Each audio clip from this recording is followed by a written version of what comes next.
एक तरफ Samajwadi party UP में विधानसभा उपचुनाव के लिए पीडीए फॉर्मूले पर आगे बढ़ रही है, तो आरएसएस ने बीजेपी को खोई जमीन वापस दिलाने के लिए कमर कस ली है। संघ पूर्वांचल में जातीय गठजोड़ को एकजुट करने में जुट गया है। क्या है आरएसएस का पूर्वांचल प्लान, देखिए रिपोर्ट।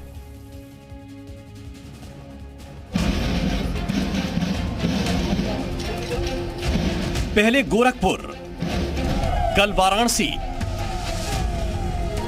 आज गाजीपुर और फिर मिर्जापुर। पिछले कुछ दिनों से पूर्वांचल के अलग अलग जिलों के दौरे पर हैं संघ प्रमुख मोहन भागवत।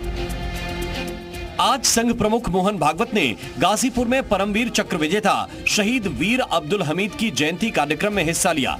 वीर अब्दुल हमीद की प्रतिमा पर माल्यार्पण करेंगे और उनके बेटे की लिखी पुस्तक मेरे पापा परमवीर का विमोचन भी किया।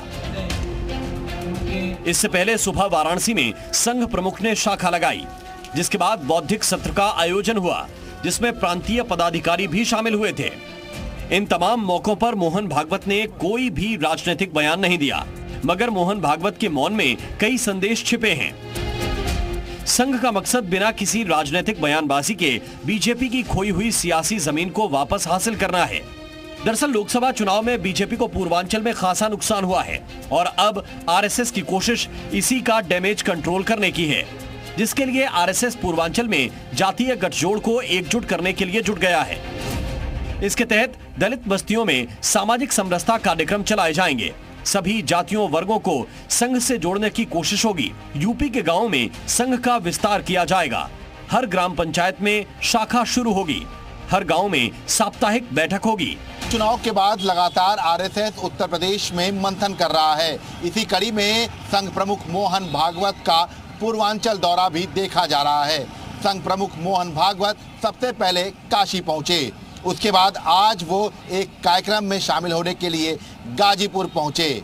ऐसे में अब संघ प्रमुख मिर्जापुर के दौरे पर भी मौजूद हैं और कहा जा सकता है कि संघ प्रमुख का ये दौरा बेहद अहम है। यूपी में आरएसएस की ये सक्रियता लोकसभा चुनाव में मिली बीजेपी की करारी हार पर मरहम लगा सकता है, क्योंकि यूपी में 10 विधानसभा सीटों पर उपचुनाव होने हैं। बीजेपी के सामने अखिलेश के पीडीए फॉर्मूले को डिकोड करने की चुनौती है। गैर यादव ओबीसी को टिकट देकर एसपी ने गैर यादव ओबीसी वोट में सेंध लगाई है।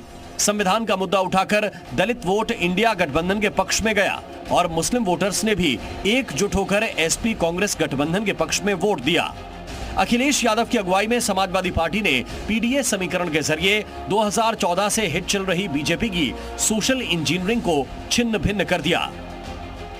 धर्म की राजनीति को जातीय समीकरण से साधा, जिसका नतीजा यह हुआ कि लगातार 5 चुनाव में प्रचंड जीत के बाद अब बीजेपी यूपी में खोई हुई जमीन तलाश रही है और बीजेपी के इस मिशन में संघ पार्थ की भूमिका निभा रहा है।